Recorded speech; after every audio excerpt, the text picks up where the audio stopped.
You are looking at Julian's pronunciation guide, where we look at how to pronounce better some of the most mispronounced words in the world, like this other curious word. But how do you say what you're looking for today?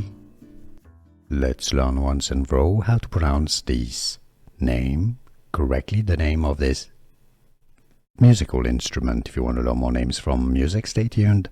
The English pronunciation, I know the spelling makes it confusing, is as oboe. It's from the French oboe instrument.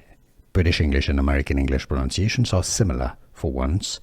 Oboe, yes. Just ignore the E at the end. It doesn't make any difference as far as the pronunciation goes. How to pronounce English pronunciation, oboe. And now you know. Here are more videos on how to pronounce more confusing words and names too many mispronounced. Like this video if you found it useful. I appreciate your support. I'll see you soon and thanks for watching.